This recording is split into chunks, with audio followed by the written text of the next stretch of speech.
NDTV மட்டும் தனியா நடத்திய கருத்து கணிப்புல வந்து தாவேக்கா ஆட்சி அமைக்கும் அப்படின்னு சொல்லியிருக்காங்க. ஒண்ணும் புரிஞ்சுக்கவே முடியலையே. இல்ல இவங்க சர்வேக்கள் எல்லாம் முதல்ல நேர்ல போய் தான் எடுத்தாங்களாங்கிறதே எனக்கு ப்ராமினென்டான கொஸ்டின் இருக்குன்னு வச்சுக்கோங்களேன். நேற்றைக்கு வரைக்கும் அந்த செய்தி எக்ஸிட் போலுக்கு முன்னாடி வரைக்கும் 3 பேர் அமைச்சரவை பட்டியல ரெடி பண்ணிட்டாங்க. ஒருவர் திரு விஜய் அவர்கள், 2வது திரு ஸ்டாலின் அவர்கள், 3வது திரு எடப்பாடி பழனிசாமி அவர்கள். நான் எந்த ஆர்டர்ல வந்துச்சோ அதை சொல்றேன். அவங்க தலைவரே கோயில் கோயிலா போயிட்டு இருக்காரு. ஒவ்வொரு மதத்தை நாடியும் போய் மதசார்பற்ற கொள்கை எங்களோடது, எந்த மதத்தையும் சார்ந்து நாங்க இருக்க மாட்டோம்னு ஒவ்வொரு இடத்துக்கா போயிட்டு இருக்காரு. இவங்க கிட்ட போய் நம்பிக்கை நீங்க எதிர்பார்க்கலாமா? இந்த காலத்துல ஸ்கூல் படிக்கிற பசங்க இருப்பாங்கன்னா எக்ஸாம் முடிச்சுட்டு போய் பாஸ் பண்ணணும்னு நினைப்பாங்க. நீ எக்ஸாமுக்கு உழைச்சது நல்லா உழைச்சி படிச்சுட்டு ப்ரிப்பரேஷனுக்கு நல்லா போட்டுட்டு ஒரு அப்ளிகேஷனை போட்டா பரவாயில்ல. நான் அக்கறையோட அந்த விஷயத்தையும் சொல்றேன். ஒருவேளை அவங்க தலைவர்கள் மிஸ் பண்ணியிருந்தா தம்பிகள் கிட்ட எப்படி நடந்துக்கணும்னு முதல்ல சொல்லி கொடுங்க. நீங்க பூத் ஏஜென்டா போயிட்டு உள்ள போனை கொண்டு போக கூடாதுங்கிறது விதி. இவங்க பழக்க தோஷத்துல போய் வாக்கு என்ற மையத்துல இருந்து பிரான்ஸ் இதுதான் இவிஎம் மிஷின் பிரான்ஸ், இதுல அமுக்குனாதான் அண்ணாக்கு எவ்வளவு வந்திருக்குன்னு பார்க்க முடியும் ஃபேமிலிஸ் அப்படின்னு இன்ஸ்டால லைவ் கிவ் போட்டாங்கன்னா நம்ம சிரிக்கிறோம். பட் சீரியஸாவும் நான் சொல்றேன், வந்த கருத்து கணிப்புகள் எல்லாத்துலயுமே பின்னோக்கி போயிருக்கிறது அப்படின்னா அதிமுக. பல கருத்து கணிப்புகள்ல 2ஆம் இடம் பிடிச்சிருக்கு. 1-2 கருத்து கணிப்புகள்ல 3வது இடத்துக்கு தள்ளப்பட்டிருக்கு. எடப்பாடி பழனிசாமி தன்னுடைய கட்சியை வலுப்படுத்தினாரா? ஒரு சிலர் எல்லாம் எந்த பொறிக்கும் இல்லாம உள்ள வரன்னு சொன்ன போதும் அவர் ஏத்துக்காம விட்டது சிக்கலாக மாறியது. தேமுதிகவெல்லாம் அவங்க நினைச்சிருந்தா கன்சிஸ்டன்டா உள்ள சேர்த்திருந்திருக்க முடியும். அந்த முயற்சியை அவங்க பாஜக மூலமாவும் முயற்சி போய் செய்திருந்திருக்கலாம் அப்படிங்கிற ஒரு பார்வை இருக்கு. கூட்டணியை இன்னும் வலுப்படுத்துற இடத்துல எடப்பாடி பழனிசாமி தவறு செய்து விட்டாரோங்கிறது ஒரு பார்வை.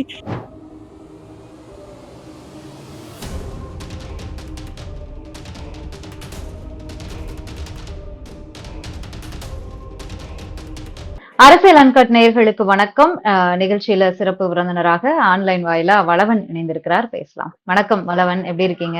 வணக்கம் மேம். எக்ஸிட் போல்ஸ் வந்திருக்கு, எல்லாரும் சிறப்பா ஒரே பிரகாசமா இருக்கீங்க போலயே.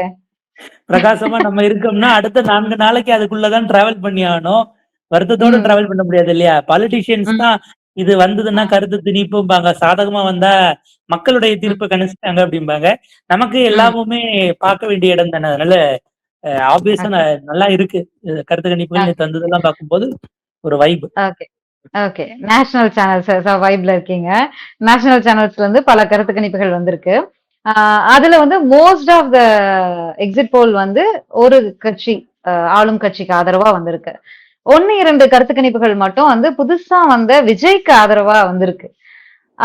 அதை எப்படி நம்ம புரிஞ்சுக்கிறது? ஏன்னா வந்து அதே என்டிடிவி பீப்புள்ஸ் பல்ஸோட சேர்ந்து எடுத்த கருத்து கணிப்புல வந்து திமுக தான் ஆட்சி அமைக்கும், 2ஆம் இடம் எதிர்கட்சியா வருது அதிமுக தான், தாவேக்காவுக்கு ஐ திங்க் 8-12 ஏதோ சம்திங் அந்த மாதிரிதான் போட்டிருந்துச்சு. என்டிடிவி மட்டும் தனியா நடத்திய கருத்து கணிப்புல வந்து தாவேக்கா ஆட்சி அமைக்கும் அப்படின்னு சொல்லியிருக்காங்க. ஒண்ணும் புரிஞ்சுக்கவே முடியலையே. இல்ல இவங்க சர்வேக்கள் எல்லாம் முதல்ல நேர்ல போய் தான் எடுத்தாங்களாங்கிறதே எனக்கு ப்ராமினென்டான கொஸ்டின் இருக்குன்னு வச்சுக்கோங்களேன். எடுத்தாலும் எந்தெந்த இடங்கள் எடுத்தாங்க? நீங்க ஒண்ணும் இல்ல, எலெக்ஷன் டே அன்னைக்கு முடிச்சுட்டு வெளியில வரவங்க கிட்ட கேட்கணும். தமிழ்நாடு முழுக்க 75,000 பூத். அதுல நீங்க 1% எடுத்தீங்கன்னா 750 பூத். இந்த 750 பூத்துகளுக்கு நீங்க பூத்துக்கு 2 பேரும் அனுப்புனீங்கன்னா கூட 1500 பேர் இன்னைக்கு ஃபீல்ட்ல இருந்திருக்கணும். எந்த நிறுவனத்துக்கு அப்படி 1500 பேர் உள்ள இருந்தாங்க அப்படிங்கிற கேள்வி இருக்கு. அப்ப இதெல்லாம் நேர்ல போய் தான் எடுத்தாங்களா, இல்ல போன்ல கேட்டு எடுத்தா எவ்வளவு பேர் உண்மையை சொல்வாங்கங்கிறது இருக்கு. நீங்க நேர்ல போனாலுமே உங்களுக்கு உண்மையை சொல்லணுமாங்கிற அந்த கேள்விகள்லாம் இருக்குன்னு வச்சுக்கோங்களேன். எனக்கு தாவேக்கா அப்படின்னு கொடுத்ததுல சில கேள்விகள் இருக்கு. அதுல அவங்க அந்த நிறுவனம் பதில் சொல்ல வேண்டிய தேவையும் இருக்கு. மேபி அவங்க எங்க சாம்பிள் எடுத்தாங்க, எந்தெந்த இடங்கள், ஒரு 16 இனோவா கார்ல போய் எடுத்தோம்னு ஒரு சாம்பிள் நிறுவனம் சொல்லி நான் இது வரைக்கும் கேட்டதில்லை. இத்தனை தொகுதிகள் எடுத்தோம், இத்தனை பூத்துகள் எடுத்தோம், இவ்வளவு பீப்புள் எடுத்தோம்னு கேள்விப்பட்டிருக்கோம். 16 இனோவா கார்கள்ல ஏறத்தாழ 16,000 கிலோமீட்டர் டிராவல் பண்ணி நாங்க இதை வந்து 900 பேரை வச்சு எடுத்திருக்கோம் அப்படின்னா, இது எக்ஸிட் போல் நடந்த அன்னைக்கு, எலெக்ஷன் முடிச்ச அன்னைக்கு எடுத்த மாதிரி தெரியல. இது ஒரு சைடு அப்படின்னா, நேற்றைக்கு வரைக்கும் அந்த செய்தி எக்ஸிட் போலுக்கு முன்னாடி வரைக்கும் 3 பேர் அமைச்சரவை பட்டியல ரெடி பண்ணிட்டாங்க. ஒருவர் திரு விஜய் அவர்கள், 2வது திரு ஸ்டாலின் அவர்கள், 3வது திரு எடப்பாடி பழனிசாமி அவர்கள். நான் எந்த ஆர்டர்ல வந்துச்சோ அதை சொல்றேன். அவரு பண்ணாரா இல்லையான்னு ஆக மொத்தம் அந்த செய்தி வந்தது அவங்க மறுக்கல. ஏன்னா அப்ப நம்பிக்கையா இருக்கும்னு வெளியில தெரியணும் இல்லையா? நமக்கு பயம் இருந்தாலும் பயத்தை வெளியில காட்டக்கூடாது அப்படின்ற மாதிரி. இதுல என்னன்னா, இதுல எது ராஜ்பவனுக்கு போக போகுது, எது ரீசைக்கிள் பின்னுக்கு போக போகுது அந்த அமைச்சரவை பட்டியல்ங்கிறத நம்ம கவனிக்க வேண்டியது. அது ம், அப்கோர்ஸ் ம். மக்களுடைய தீர்ப்பாக இருந்தாலும் கூட எனக்கு ஆக்சிஸ் மை இந்தியால ஒரு பிரதீப் குப்தாவினுடைய வீடியோ வைரலா போயிட்டு இருக்கிறத பார்ப்போம். 401 பிரதமர் மோடி அவர்களுக்கு கிடைக்கும்னு சொல்லி அவரு ஆன்லைன்ல நேரலையிலேயே அப்படி தழும்பி தழும்பி அழுதது அப்படிங்கிறத அழுதாரு. ம், ம், பார்க்க ம். முடிஞ்சது. ஆமா. ஏன் வரல அப்படின்னுட்டு நான் தவறு பண்ணிட்டேன் அப்படின்னு. பட் இந்த முறை அவர் கான்பிடென்ட்டா இருக்காரா? நான் அவர்கிட்ட கேக்குறேங்க. ஆக்சுவலா அது லைவ் போயிட்டு இருக்கு. லைவ்ல தான் அந்த நம்பர் அவர் பிரேக் பண்றாரு. இருந்த ஆங்கர் 4 பேருமே ஷாக் ஆகி தான் பார்த்தாங்க. அவங்களுடைய ரியாக்ஷன்ஸே பார்த்தா எதுவும் மாத்தி கித்தி சொல்றாரா? டிஎம்கேவா ஆமா. டிவிகேவான்னு திரும்ப கேட்டாங்க ஒரு முறை. அவர் ம், ம். அப்படிதான்னாரு. வழக்கமா நீங்க ஒரு எரர் அப்படின்னு ஒரு இதை கொடுப்பாங்க. ஒரு கரெக்ஷன்ஸ் வரும். 3 சீட்டு கூட ம், வரும். பிளஸ் ஆர் ம், மைனஸ் அப்படின்னு கணக்கு போடுவாங்க. நேத்துக்கு அவர்கிட்ட ம். திரும்ப கேக்குறாங்க. 98 வரல நான் என்ன அட்லீஸ்ட் ஒரு 70வது வராதான்னு அவர் நம்மள கேக்குறாரு. இந்த ஓகே. குத்து மதிப்பான கணக்க நம்ம சொல்லலாம். சர்வே எடுத்தவர் எப்படி அட்லீஸ்ட் ஒரு 70 சொல்லக்கூடாது. கூடவா வராது அப்படின்னு. ம், ம், அப்ப ம். நீங்க 98 டு இந்த பக்கம் 120 வரைக்கும் குடுக்குறீங்கன்னா, அதுவே பிளஸ் ஆர் மைனஸ் சேர்த்தாதான் 98 வந்திருக்கும். உங்களுக்கு ஆவரேஜா ம், நடுவுல ஒரு நம்பர் வந்திருக்கும். நீங்க என்ன ம், பண்ணுவீங்க? இப்ப 108ன்னு வருதுன்னா, இங்கிட்டு ஒரு 10, அங்கிட்டு ஒரு 10, இங்கிட்டு ஒரு 11, ம், அங்க ஒரு 11ன்னு வச்சு நீங்க குடுத்ததா நான் அத ம், ம், மதிப்பிடுறேன்னு வச்சுக்கோங்களேன். அப்ப ம். போல் எடுத்தவருக்கே தெரியலையா? இது எங்க எடுத்தது? எதுவும் ம். அ இல்ல. டிவிகே ஆபீஸ் அந்த ஏரியால எடுத்தீங்களா? ஆ. இப்படியான கேள்விகள் அதனோட இல்ல சேர்ந்து குடுக்கப்பட்ட வரும். விஷயத்த குடுத்துருக்காங்களா? 70 கூட வராதா? அப்படின்னு கேட்டா அத எப்படி புரிஞ்சுக்கிறது? இல்ல அந்த லைவ்லயே இடம் அதாவது கேக்குறாரு வேற. 70 மினிமம் வந்துரும்ல எப்படி பார்த்தாலும். 28 ம், சீட் எப்படி நீங்க பிளஸ் ஆர் மைனஸ்ல குடுப்பீங்க? இதுவரைக்கும் யாருமே அந்த அளவுக்கு குடுத்தது இல்ல. 4, 5 சில நேரங்கள்ல ம், 8 வரைக்கும் போடுவாங்க.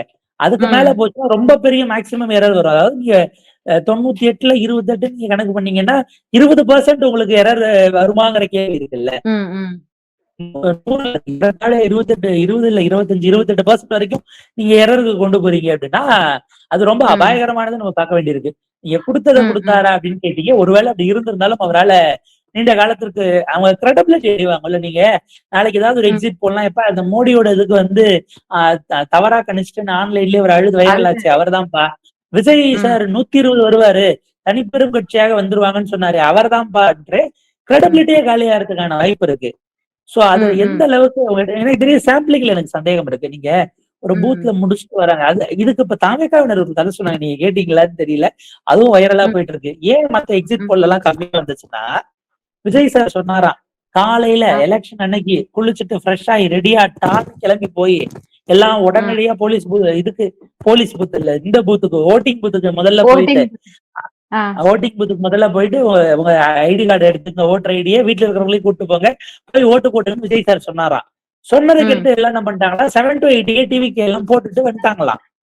இந்த ஓகே. எக்ஸிட் போல் இருக்கிறவங்க எல்லாம் 8 மணிக்கு அப்புறம் சாப்பிட்டுட்டு போனதுனால கேட்டவங்க எல்லாம் கம்மியா சொல்லிட்டாங்க. அதனாலதான் மத்த எக்ஸிட் போல் எல்லாம் கம்மின்னு நேற்றுக்கு லைவ்ல உட்காந்துட்டு ஒரு தாவேக்கா ஆதரவாளர் பேசுறாரு.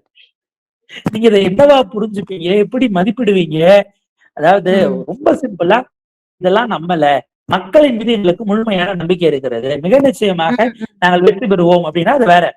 இதுக்கு அப்படின்னு நடுவுல சொல்ல ஒரு முடியாத ஹைலைட் வந்துருச்சு. நிலைமையில அவங்க இருக்காங்க. நீங்க தான் புரிஞ்சுக்கணும் அத. அவங்க இப்ப தலைவரே அந்த கோயில் கோயிலா போயிட்டு இருக்காரு.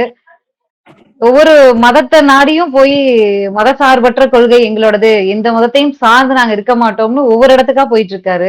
இவங்ககிட்ட போய் நம்பிக்கைய நீங்க எதிர்பார்க்கலாமா? இல்ல மதச்சார்பற்றன்றது கோயிலுக்கு பொறுத்தவருடைய தனிப்பட்ட விருப்பம், உரிமை. ம், நம்ம அதுல உள்ள போல. ம், என்னன்னா அது நம்ம அது ஒப்பீட்டுக்காக சொல்றோம். ஒரு அந்த ம், காலத்துல ஸ்கூல் படிக்கிற பசங்க இருப்பாங்கன்னா, எக்ஸாம் முடிச்சுட்டு போய் பாஸ் பண்ணணும்னு நினைப்பாங்க.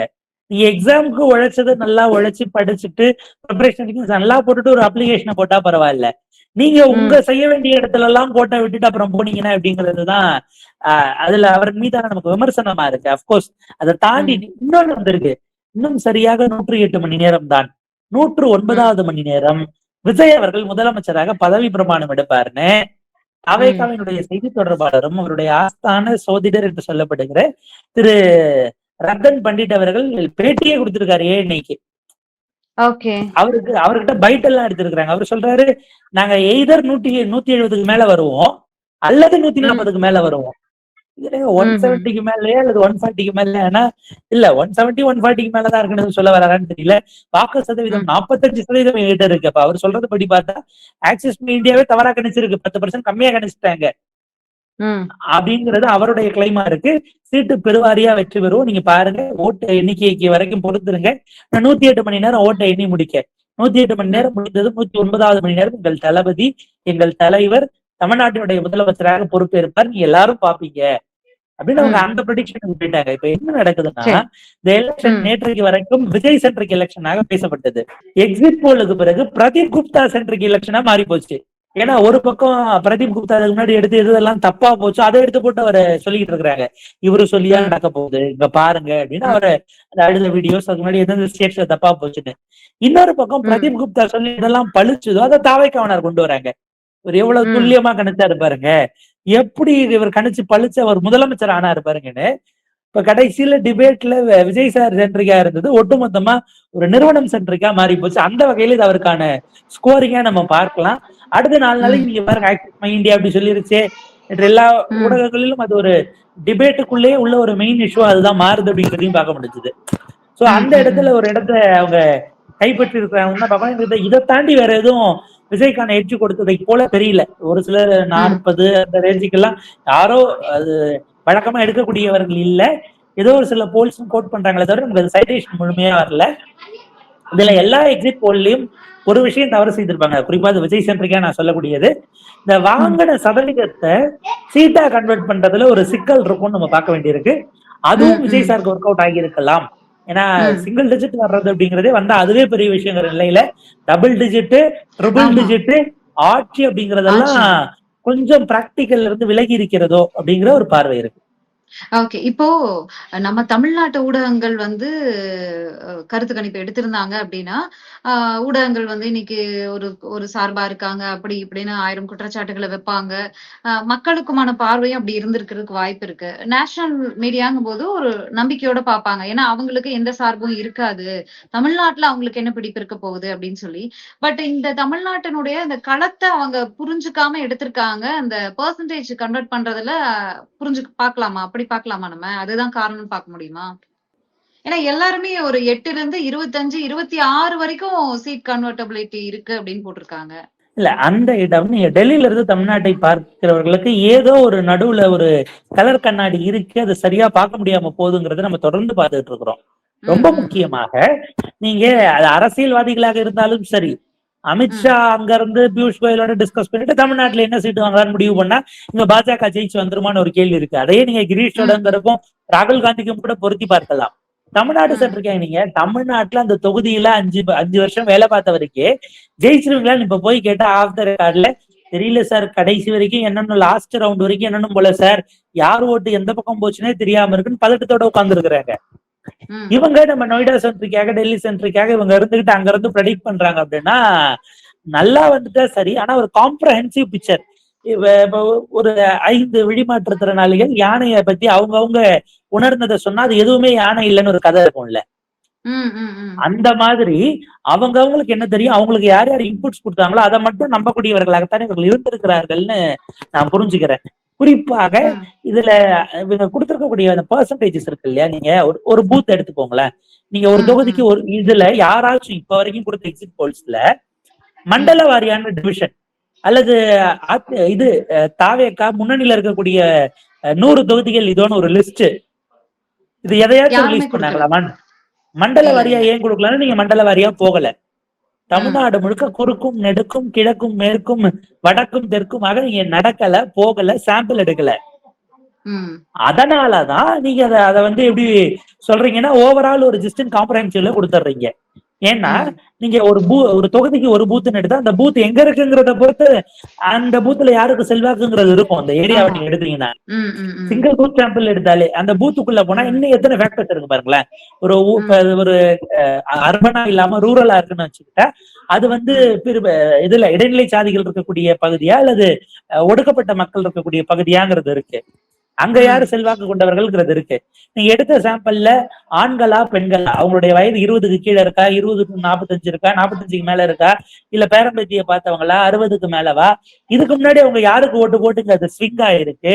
இது போக அவங்க வந்து அரசு வேலையில இருக்கிறாங்களா, இல்ல அன்றாடம் வேலைக்கு போனாதான் சாப்பாடு அப்படிங்கிற அளவுல இருக்கக்கூடிய பிள்ளைகளா, தினக்கூலிகளா, இப்படியான பல கேட்டகரி உங்களுடைய என்ன சாதி பின்புலம் இருக்கிறது, மத ரீதியான நம்பிக்கை, கட்சி சார்பு, இது அத்தனையும் நீங்க கவர் பண்ணி எடுத்துட்டீங்க அப்படிங்கறதுல கேட்டா நமக்கு பதில் இல்லை என்பதாகத்தான் இருக்கும்.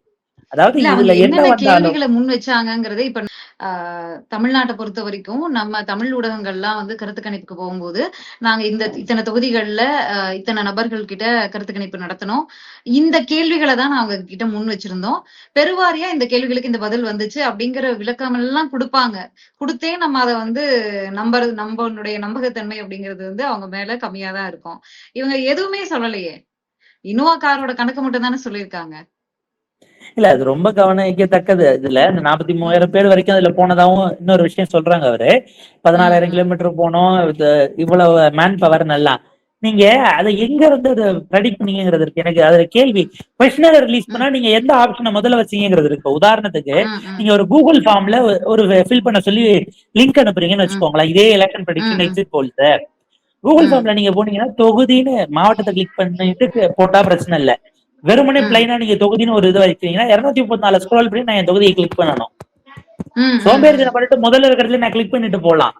இதுல கட் ஆகிறதுக்கு இருக்கக்கூடிய வாய்ப்புகள் அதுல யார் யாருக்குன்னு பாத்தீங்கன்னா ஷை ஓட்டர்ஸ், சைலண்ட் ஓட்டர்ஸ் எந்த எக்ஸிட் போல்லையுமே வரமாட்டாங்க.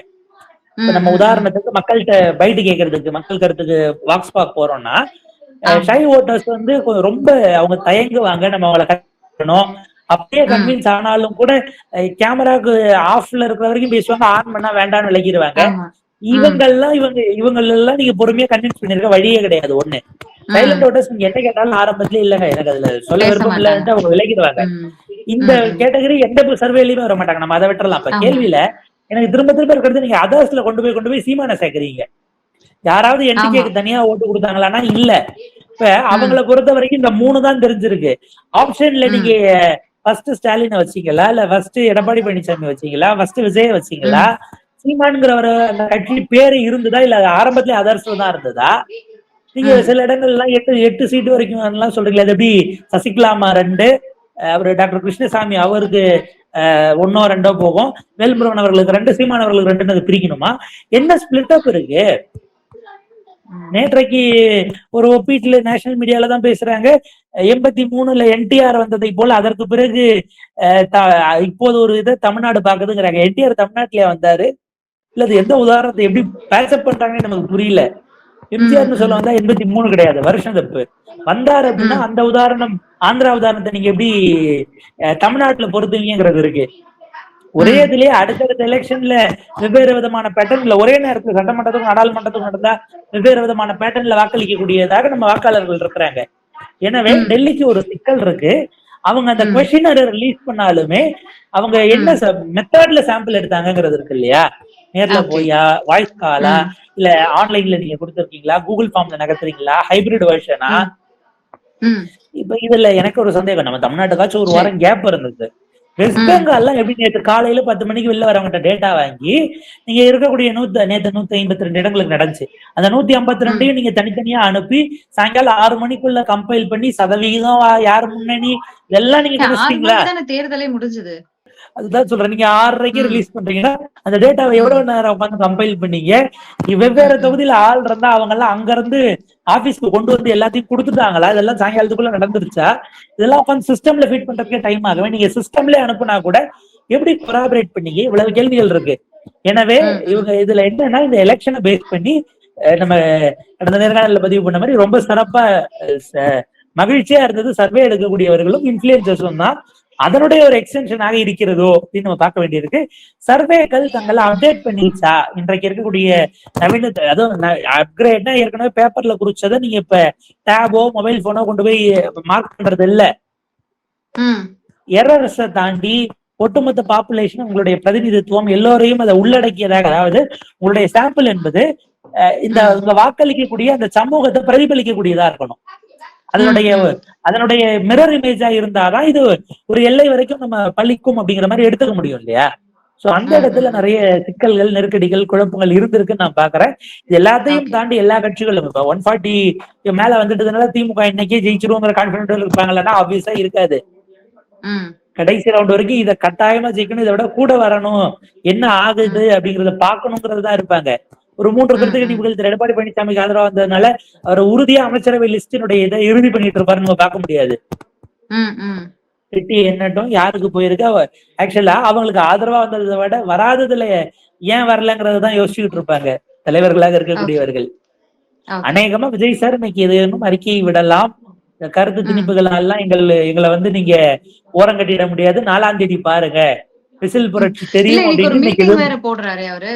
யாரெல்லாம் 233 தொகுதியில போட்டியிட்ட வேட்பாளர்களோட ஒரு மீட்டிங் இன்னைக்கு போட்டிருக்காரு. எதற்காக அந்த மீட்டிங்னு நம்ம புரிஞ்சுக்கலாம். இல்ல வாக்கு எண்ணக்கூடிய நாள் அது ப்ராப்ளி அவர் டைரக்டா சில விஷயங்களை சொல்லியிருப்பாரா நமக்கு தெரியல. கான்பிடென்டா இருக்க எக்ஸிட் போல ம் பார்த்து பயந்துராதீங்கிறது தான் நல்லதே அவரோட நடக்கும். முடிஞ்சு போயிருக்கும். மேபி அவரு ம் ஜான் ஆரோக்கியசாமியோ அல்லது மற்றவர்கள் வியூக வகுப்பாளர்களா அந்த டீம்ல இருக்கிறவங்க அர்ஜுனா உட்பட ம் இவங்க சில ம் இன்புட்ஸை கொடுத்திருந்திருக்கலாம். நீங்க வாக்கு எண்ணி ம் இதுல ரொம்ப கவனிக்க வேண்டியது, நான் அக்கறையோட அந்த விஷயத்தையும் சொல்றேன். ஒருவேளை அவங்க தலைவர்கள் மிஸ் பண்ணியிருந்தா தம்பிகள் ம் கிட்ட எப்படி நடந்துக்கணும்னு முதல்ல சொல்லி கொடுங்க. ஏன்னா நீங்க பாத்தீங்கன்னா மார்க் போலிங், நீங்க பூத் ஏஜென்ட்டா போயிட்டு உள்ள போனை கொண்டு போக கூடாதுங்கிறது ஆமா. விதி. நீங்க அதை லைவ் எடுத்து வேலூர்ல ஒருத்தர் கைதானாரு. வேற ஒரு கட்சி சார்பா இல்லாம இவிஎம் நம்ம பாத்துக்கப்பான்னு எலெக்ஷன் கமிஷன் டியூட்டி போட்டா அங்க போய் ஜனநாயக படத்தை போட்டு பார்த்து தாவே ஆதரவாளர் ஒருத்தர் கரெக்ட். கைதானாரு. இவங்க ம் பழக்க தோஷத்துல போய் வாக்கு என்ற மையத்துல இருந்து பிரான்ஸ் இதுதான் இவிஎம் மிஷின் பிரான்ஸ், இதுல அமுக்குனா தான் இப்ப அண்ணாக்கு எவ்வளவு வந்திருக்குன்னு பார்க்க முடியும் ஃபேமிலிஸ் அப்படின்னு இன்ஸ்டால லைவ் கிவ் போட்டாங்கன்னா நம்ம ம் சிரிக்கிறோம். பட் சீரியஸாவும் நான் சொல்றேன், அப்படிலாம் இல்ல இல்ல பண்ணிடக்கூடாது. அதுக்குமே வந்து தேர்தல் ஆணையம் நடவடிக்கை எடுக்கணும்னு தான் நம்மலாம் சொல்லியிருக்கோம். ஏன்னா எத்தனை பேரண்ட்ஸ் குழந்தைகளை கொடுமைப்படுத்துறாங்க, எத்தனை குழந்தைகள் பேரண்ட்ஸை கொடுமைப்படுத்துறாங்க இவரோட ஸ்பீச்சால. அதனால இதன் மீதாவது கண்டிப்பா தேர்தல் ஆணையம் நடவடிக்கை எடுக்கும் நம்ம நம்பலாம். வந்த கருத்து கணிப்புகள்ல சீட் கன்வெர்டபிலிட்டி அப்படின்னு தாவேக்காவுக்கு பார்க்கும்போது இங்க நம்ம களத்துல இருக்கக்கூடிய செய்தியாளர்களும் சரி, செய்தியாளர்களுடைய கருத்தை ஒன்று திரட்டி கொண்டு வரக்கூடிய மூத்த பத்திரிகையாளர்களும் சரி, சீட் கன்வெர்டபிலிட்டி அப்படிங்கிறது வந்து விஜய் அவர்களுக்கு குறைவாதான் இருக்கு, பெர்சன்டேஜ் தான் அதிகமா இருக்கும் அப்படிங்கிறது தான் தமிழ்நாட்டு பத்திரிகையாளர்களுடைய கருத்தா இருக்கு. களத்துல இருந்து அவங்க கொடுக்குறாங்க. ஆனா வந்த எக்ஸிட் போல்ல எல்லாம் பார்த்தா கிட்டத்தட்ட 18 இருந்து 26 வரைக்கும் வந்து கன்வெர்ட் ஆகும்னு கொடுத்திருக்காங்க. இதை எப்படி புரிஞ்சுக்கிறது? அந்த இடம் ரொம்ப ரொம்ப நெருக்கடியானது. நீங்க பெர்சன்டேஜ் ம் வரைக்கும் பார்த்துட்டு விட்டுறது பெட்டர் என்ன கேட்டா. சில ம் நிறுவனங்கள் அப்படி அந்த பெர்சன்டேஜ் நிப்பாட்டுவாங்க, சீட் கன்வெர்ஷனுக்கு போக மாட்டாங்க. அது ஒரு ம் வகையில ம் சேஃப் கேமும் கூட. ஏன்னா இப்ப தமிழ்நாடு தழுவி விஜய் 20% எல்லா தொகுதியிலும் வாங்குறாருனால அவரால் ஒண்ணு கூட அது ஈல்ட் ஆகாது. ஒரு ம் விஷயம், ம் விஜய் இதுக்கு முன்பாக புதிதாக கட்சி ஆரம்பித்து முதல் தேர்தலில் தனியாக நின்ற எல்லோரை விடம் அவர் கூட வாங்கலாம், நம்ம அதை மறுக்கல. அதுக்கான சாத்தியக்கூறு நான் இருக்குன்னே பாக்குறேன். ஆனா அது ஜெயிக்க போதுமாங்கிறது தான் பிரதானமான கேள்வியா இருக்கு. சீட் ஓகே கன்வர்ஷனுக்கு நீங்க 25% ஒரு பூத்ல வாங்குறீங்கன்னா 26% அந்த தொகுதியில வாங்கினவங்க ஜெயிக்க போறாங்க, அவ்வளவுதானே. ஃபர்ஸ்ட் ம் பாஸ்ட் போல் ம் சிஸ்டம் தானே. இப்ப விஜய் ஓகே 30 ஓகே வாங்குறாருன்னு வைங்க, அதிமுக அந்த பூத்துல அதிமுக 31 ஆகவும் திமுக 31.5 வச்சீங்கன்னா திமுக அங்க அடிச்சுட்டு ஆமா. வர போறாங்க, அவ்வளவுதான் சிம்பிள். ம் நமக்கான இந்திய தேர்தல்ல அந்த வெற்றிக்கான கோடுங்கிறது அப்படித்தானே வருது. நம்ம என்ன அமெரிக்க தேர்தல் மாதிரி நீங்க ம் 50.1 வாங்கணும் அப்படின்னு நம்ம வைக்க போறது இல்ல ம் ஒட்டுமொத்த ம் எலக்டோர்ஸ்ல.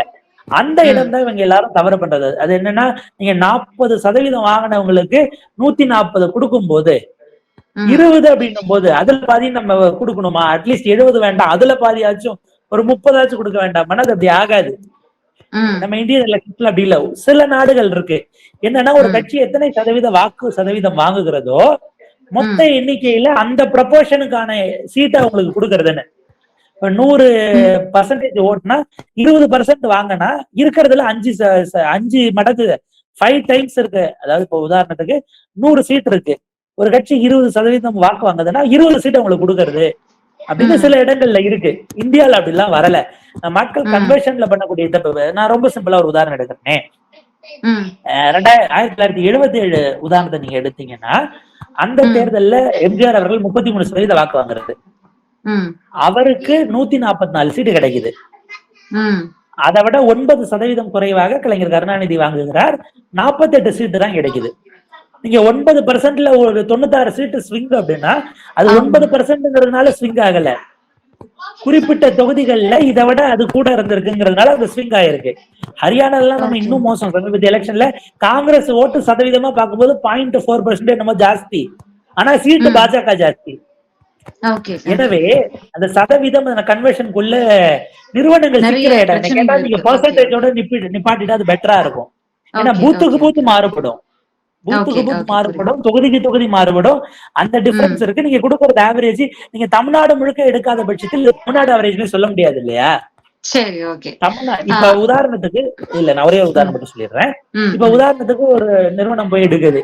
அவங்க இந்த மொத்தமா எடுத்த 40,000 சாம்பிள் அவங்க சொல்லக்கூடியதையும் மேற்கு மண்டலத்திலே எடுக்கிறாங்கன்னா, அது அதிமுகவுக்கு ஆதரமான மண்டலம், தொடர்ந்து அவங்க கையில தான் இருக்கக்கூடியது. அந்த பேட்டர்ன் எப்படி வருமோ அப்படிதான் வரும். அப்ப அந்த இடத்துல எல்லாம் புரிதல் இல்லாமல் அது சாம்பிள் ஒட்டுமொத்த மாநிலத்தின் பிரதிநிதித்துவத்தை காட்டக்கூடியதாக இருக்கிறதாங்கிற இடத்துல இருந்து அது விளையாடுது. கன்வர்ஷன்ல எனக்கு தெரிய கன்வர்ஷன்லயுமே அது ஏறத்தாழ கேம்பிளிங் கேம் மாதிரிதான். பட் அதுல ரொம்ப அக்யூரேசிங்கிறது ரொம்ப சிக்கலானது. ஏன்னா இன்னைக்கு நிறைய ஃபேக்டர்ஸும் ஜாஸ்தியா போகுது அப்படிங்கிறதுதான். நிறைய கருத்து கணிப்பு எடுக்கக்கூடிய புது என்ட்ரிஸ் இந்த எலெக்ஷன்ல நிறைய பார்த்தோம்.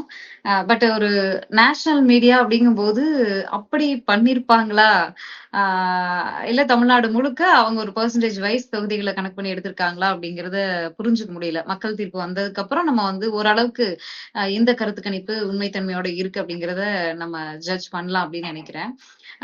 இந்த அதிமுக வந்த கருத்து கணிப்புகள் எல்லாத்துலயுமே பின்னோக்கி போயிருக்கிறது அப்படின்னா அதிமுக பல கருத்து கணிப்புகள்ல 2ஆம் இடம் பிடிச்சிருக்கு. 1-2 கருத்து கணிப்புகள்ல 3வது இடத்துக்கு தள்ளப்பட்டிருக்கு. அதிமுக ஓவராலா ஆவரேஜா பார்க்கும்போது 2வது இடம் வச்சா என்ன காரணம் நம்ம புரிஞ்சுக்கலாம். காரணங்கள் பல இருக்கு. பட் பிரச்சாரத்துல ரொம்ப தீவிரமா எடப்பாடி பழனிசாமி அவர்கள் இறங்கினாரு. பாஜக கை கொடுத்திருக்கு. பாஜக அதிமுகவுக்கு மட்டும்தான் கை கொடுத்திருக்கா, நியூ என்ட்ரியா வந்தவங்களுக்கு கை கொடுத்திருக்கா பல இடங்கள்ல அப்படிங்கறதையும் நம்ம யோசிக்கணும். அதிமுகவினுடைய எதிர்காலம் என்னவா இருக்கும்? இல்ல, ரொம்ப எலாபரேட்டான ஒரு கேள்வி. அதிமுகவினுடைய எதிர்காலம் என்னவாக இருக்கும் அப்படிங்கிற இடத்தை நோக்கி நகர்த்துறீங்க. இதுவரைக்கும் கடந்த 3 தேர்தல்களில் அதிமுக தோல்விக்கு பிறகு உங்க கோர்ஸ் கரெக்ஷனையும் பண்ணிக்கல. பெரிய பிரச்சனை அங்க இருந்ததாக தான் நான் பாக்குறேன். எடப்பாடி பழனிசாமி அவர்கள் அவர் பொறுப்பேற்கணும் இல்ல அவர் பொறுப்பேற்று நம்ம சொல்ல முடியாது. கட்சியினுடைய உள்விவகாரம்னாலும் அந்த தவறை திருத்தி கொண்டார்களா. முதல்ல எடப்பாடி பழனிசாமி தன்னுடைய கட்சியை வலுப்படுத்தினாரா. ஒரு சிலர் எல்லாம் எந்த கோரிக்கையும் இல்லாம உள்ள வரேன்னு சொன்ன போதும் அவர் ஏத்துக்காம விட்டது சிக்கலாக மாறியது. 2வது, கூட்டணி கட்சிகளை வலுப்படுத்துறதுல தேமுதிகவெல்லாம் அவங்க நினைச்சிருந்தா கன்சிஸ்டன்டா உள்ள சேர்த்திருந்திருக்க முடியும். அவங்களால அந்த முயற்சியை அவங்க பாஜக மூலமாவும் முயற்சி போய் செய்திருந்திருக்கலாம் அப்படிங்கிற ஒரு பார்வை இருக்கு. கூட்டணியை இன்னும் வலுப்படுத்துற இடத்துல எடப்பாடி பழனிசாமி தவறு செய்து விட்டாரோங்கிறது ஒரு பார்வை. 3வது, திமுகவை பலவீனப்படுத்துவதற்கு அவர் முயற்சி செய்தாரா இல்ல பாஜகவின் உதவியை நாடினாரான்னு ஒரு கேள்வி இருக்கு. அந்த இடத்துல பாஜக ரோல் பிளே பண்ணவே இல்ல. அது பாஜகவுக்கு அதுல என்ன நோக்கம் இருக்குங்கிறது தனி விவாதம். விஜயும் டிஸ்டர்ப் பண்ணல, இல்ல ஸ்டாலினையும் போதுமான அளவுக்கு மத்தியில் இருக்கக்கூடிய பாஜக டிஸ்டர்ப் பண்ணலன்னா எடப்பாடி பழனிசாமி ஜெயிப்பதில் பாஜகவுக்கு அப்ப விருப்பம் இல்லைன்னு அதை ரீட் பண்ண வேண்டியிருக்கா என்கிற ஒரு கேள்வி. அப்ப திமுகவுக்கு இப்ப என்னன்னா, திமுகவுக்கு எதிராக இப்ப 1991-96 எடுத்துக்கலாம். திமுக அன்றைக்கு எதிர்கட்சியாக கூட வரல, ஒற்றை இலக்கத்துல தான் ஜெயிச்சாங்க. கலைஞர் ராஜினாமா பண்ணாரு. அதுக்கப்புறம் இருந்த இருவர்ல மதிமுக பிளவுபடுகிறது. ஒற்றை இலக்கத்துல 1 அப்படிங்கிற இடத்துல ஒரு பேக்ரவுண்ட் வச்சுக்கிட்டு அன்னைக்கு ஜெயலலிதா அவர்களை எதிர்த்துதான் எல்லா அணிகளும் செயல்பட்டது. வைகோ அவர்கள் வெளியில திமுக மனஸ்தாங்கம் இருந்தாலும் ஜெயலலிதாவையும் ஒரு கடுமையாக எதிர்த்தார். அவர் கூட சுப்பிரமணிய சாமி இந்த பக்கம் அவர் தனியா தொடர்ந்து சட்ட போராட்டங்கள், வாழப்பாடி ராமமூர்த்தி ஆட்டம் பெருசா போச்சு. ஆனா மூப்பனார் அடிச்சுக்கிட்டு ஒரு வேவா வரும் பொழுது மூப்பனாரும் திமுகவும் தான் அன்றைக்கு ஜெயிச்சு வந்தாங்கன்னா ஜெயலலிதா அவர்களை எதிர்த்த எல்லா அணிகளிலும் இது பலமானதாக பார்க்கப்பட்டது. அந்த அறுவடை செய்யறதுக்கான வாய்ப்பு இருந்தது அப்படிங்கிற இடம் இருக்கு. அதிமுக ஏன் செகண்ட் வருது அப்படின்னா அந்த கட்சியினுடைய கட்டமைப்பு களத்துல வேலை பார்த்திருக்கு. ஆனா அந்த கட்டமைப்பை இன்னும் பலத்தை சேர்க்கக்கூடிய வகையில எடப்பாடி பழனிசாமி இன்னும் ஒரு வேகமா செயல்பட்டு இருக்கணுமோ அப்படிங்கிற ஒரு பார்வையும் இருக்கு. அவர் ஒருவேளை ஏன்னா ஜெயலலிதா அம்மையார் இல்லாமலேயே அதிமுக முடிஞ்சு போச்சுங்கிற பார்வை இல்லாம சிலர் வைத்த போதும் கூட 75 சீட் அந்த கூட்டணி 2021 ஜெயிச்சது. இந்த 5 வருடங்களில் உங்களுக்கு 75 சீட்டு கொடுத்த உங்களுடைய தொண்டர்களை நீங்கள் நம்பிக்கை ஏற்படுத்தினீர்களா? மீண்டும் நம்ம தான் ஜெயிப்போம்னு. விஜய்க்கு கிடைக்கிறத விட அதிகமான ஊடக வெளிச்சம் விஜய் எப்பனாதான் வெளியில பேசினாரு. நீங்க டெய்லி திமுக எதிர்ப்பு அரசியலை செஞ்சுட்டு களத்துக்கு வராமல் போனதும் ரொம்ப கேஷுவலா பாத்துக்கலாம் நம்ம தான் வருவோம், ஒருவேளை அவர் ஓவர் கான்பிடென்ட்ல இருந்துட்டாரோ அப்படிங்கிற பார்வையும் இருக்கு. என்னன்னா இருந்ததுல யார் அதிகமா திமுக எதிர்ப்பு பேசினார்களோ அவர்களை நோக்கி ஒரு செக்ஷன். நீங்க சீமானவர்களுக்கு 2021 திமுக எதிர்ப்பை தான் கமலஹாசனும் பேசினார், சீமாவும் பேசினார். அந்த ஓட்டு அப்படிங்கிறது ஒருவேளை அவங்க யாராவது ஒருத்தவங்க ரொம்ப ஸ்லோவா பேசியிருந்தாங்கன்னா அது ஒருவேளை அதிமுகவுக்கு வந்திருந்தா ரிசல்ட்ஸை கூட இன்னும் கொஞ்சம் முன்ன பின்ன போயிருந்திருக்கலாம். டிடிவி ஒருவேளை உள்ள இருந்து இன்னும் வலுவான ஒரு எண்ணிக்கைக்கு வந்திருக்கலாம். ஒரு ட்ரிபிள் டிஜிட்டோட ஒரு எதிர்கட்சி 100 அப்படின்னா அது இன்னும் ஸ்ட்ராங்கா கூட இருந்திருக்கும். அந்த மாதிரி இப்ப அதிமுகவினுடைய கோர் ஓட்ட பங்கு போடுவதற்கு ஆட்கள் வரும்போதும் கூட அது எடப்பாடி பழனிசாமி அவர்கள் அதுல ஸ்ட்ராங்கா இல்ல கவனமா இல்லாமல் போயிட்டாரோ அப்படிங்கிற பல விமர்சனங்கள் இருக்கு. அப்கோர்ஸ் இந்த நிமிடம் வரை ஜெயிப்போன்னு அவர் நம்பிக்கிட்டு இருப்பாரு. நம்ம இதெல்லாம் ரிசல்ட்டுக்கு பிறகு இன்னும் எலாபரேட்டான இப்ப நிறைய குற்றப்பத்திரிகை வாசிக்கிற மாதிரி ஆனா அவங்க நாங்க ஜெயிச்ச பிறகு பேசிக்கிறோமையா அப்படிங்கிற இடத்துல இருப்பாங்க. நம்ம எல்லாருக்கும் வாழ்த்துக்களை சொல்லலாம். கருத்து கணிப்புகள் எல்லாமும் பலிக்காமல் போவதற்கும் ஒரு ப்ராபபிலிட்டி இருக்கு. அந்த நம்பிக்கையோட இருக்க வாக்கு என்ற நாளன்னைக்கு உரிய முறையில எந்த பதற்றமும் இல்லாமல் எல்லாத்தையும் சரியான முறையில கொண்டு போங்க. அதற்கு பிறகு முடிவுகள் எப்படி வருகிறதோ ஏற்றுக்கொண்டு அதுல என்னென்ன தவறுகள் என்பதை பரிசீலிக்கிற இடத்திற்கு தமிழ்நாட்டினுடைய அரசியல்வாதிகள் பயணிக்கணும் அப்படிங்கிறதுதான் நம்முடைய எண்ணமாக இருக்கிறது. ஓகே, பாப்போம். அதர்ஸ்ல கொண்டு போய் சீமான் அவர்களை சேர்த்ததுல எல்லாருக்குமே வருத்தம் இருக்கும். பாப்போம், ரிசல்ட் வரட்டும், மக்கள் தீர்ப்பு வரட்டும், அதுக்கப்புறம் மீண்டும் பேசலாம். நன்றி. நன்றி.